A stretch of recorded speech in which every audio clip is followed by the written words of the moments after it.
बृहस्पति देव की कथा। प्राचीन काल में एक ब्राह्मण था। वो बहुत निर्धन था। उसके कोई संतान नहीं थी। उसकी स्त्री बहुत मलिनता के साथ रहती थी। वह स्नान न करती, किसी देवता का पूजन न करती। इससे ब्राह्मण देवता बड़े दुखी थे। बेचारे बहुत कुछ कहते, लेकिन उसका कुछ परिणाम न निकला। भगवान की कृपा से ब्राह्मण की स्त्री के कन्या रूपी रतन पैदा हुआ। कन्या बड़ी होने पर प्रातः स्नान करके विष्णु भगवान का जाप वह बृहस्पतिवार का व्रत करने लगी। अपने पूजन पाठ को समाप्त करके स्कूल जाती तो अपनी मुट्ठी में जौ भर के ले जाती और पाठशाला के मार्ग में डोलती जाती। तब ये जो समन के हो जाते तो लौटते समन को बीन कर घर को ले आती थी। एक दिन की बात है, बालिका सूप में सोने के जौ को फटक कर साफ कर रही थी कि उसके पिता ने देख लिया और कहा, है बेटी, सोने के जौ के लिए तो सोने का सूप होना चाहिए।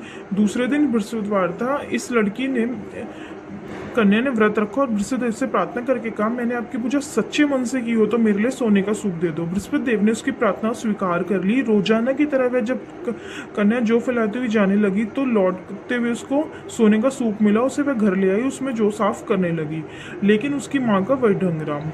एक दिन की बात है कि वह कन्या सोने के सूप में जो साफ कर रही थी, उस समय उस शहर का राजपुत्र वहां होकर निकला। इस कन्या के रूप और कार्य को देखकर मोहित हो गया तथा अपने घर आकर भोजन तथा जल त्याग कर उदास होकर लेट गया। राजा को जब इस बात का पता लगा तो अपने प्रधानमंत्री के साथ उसके पास गए और बोले, हे बेटा, तुम्हें किस बात का कष्ट है? किसी ने अपमान किया अथवा और कारण हो तो मैं बताओ जिससे तुम्हें प्रसन्नता हो। अपने पिता की राजकुमार ने बातें सुनी तो वह बोला, मुझे आपकी कृपा से किसी बात का दुख नहीं है। किसी ने मेरा अपमान नहीं किया, परंतु मैं उस लड़की से विवाह करना चाहता हूँ जो सोने के सूप में जो साफ कर रही थी।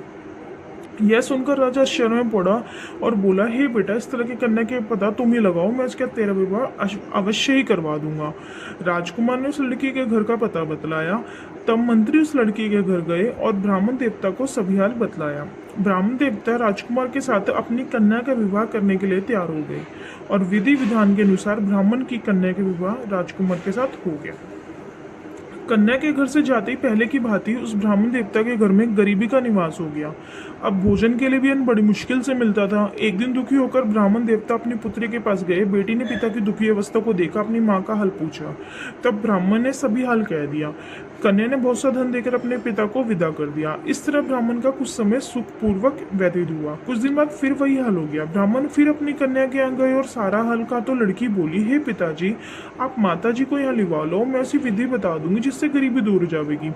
वह ब्राह्मण देवता अपनी स्त्री को साथ लेकर पहुंचे तो अपनी माँ को समझाने लगी, हे माँ, तुम प्रातःकाल प्रथम स्नान आदि करके विष्णु भगवान का पूजन करो तो सब दरिद्रता दूर जाएगी। परंतु उसकी माँ ने एक भी बात नहीं मानी और प्रातःकाल उठकर अपनी पुत्री के बच्चों की झूठन को खा लिया।